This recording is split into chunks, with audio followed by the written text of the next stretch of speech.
try that and see what happens. One of the biggest things I like about multi-age is that when kids are in a multi-age, they automatically assume it's okay not to be in the same place as everybody else. Versus in a single-age class, you have all 7th graders, and so they feel some pressure amongst their peers that I should be just like so-and-so because I'm the same age, we're in the same class. In a multi-age room, that just dissipates right off the board, and you don't have to work to get kids to say, okay, this is where I am and this is where I need to go. They're just much more comfortable with where they are and being focused on their own learning instead of their own learning in relation to everyone else, and that's huge.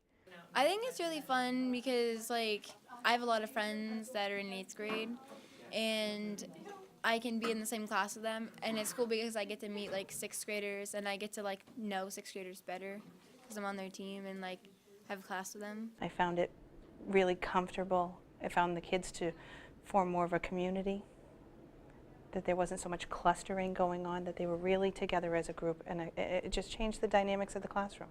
And it makes a huge difference in the climate of school because kids know each other as individuals instead of as a big scary 8th grader or a little silly 6th grader. And so that just happens less. Some people didn't want to do it because like they thought that the older kids were going to be like mean and stuff, but it's really fun being like with all grades and it's just a lot of fun. Well, actually the way we teach makes it easier to meet kids' needs, and I'll come back to that in a minute because the first thing I want to address is a real potential misunderstanding about multi-age. My class, which is a multi-age class, is no more diverse than any single age class I've ever taught. And that's because if you look at a standard 7th grade class right now, I'll have kids that can read at a 2nd grade level or lower, and kids that can read college material with a little bit of support. So the diversity is so huge in public education right now. Throwing in a couple more grade levels just gives me a few more kids at each level, but it doesn't expand that level at all. So I don't have to meet more needs than a single grade teacher might. But because the kids help design the curriculum and we don't have a textbook that says do this and then answer these questions, I can then say, okay, this is what they want to learn. So how can I design projects that are open-ended enough to challenge my kids that are here and yet keep my kids here engaged at a level that they can succeed at? I'm typing out information that we're going to be putting on our poster. This car that they're making is run on hydrogen and oxygen. It gets 700 miles to the gallon, and that it only costs $20 for a gallon of gas.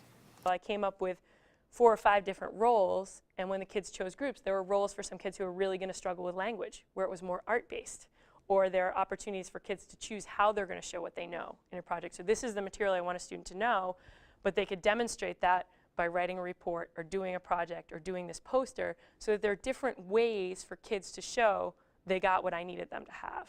We're making a poster to show like how they are run and the gases that they use and the mileage of the gas, how much you can get for a gallon. If you were a 6th grader, for instance, and you could be learning 8th grade stuff, or if you were a 7th grader, you could be learning 8th grade stuff also. You could just be learning different levels of stuff, of material in classes.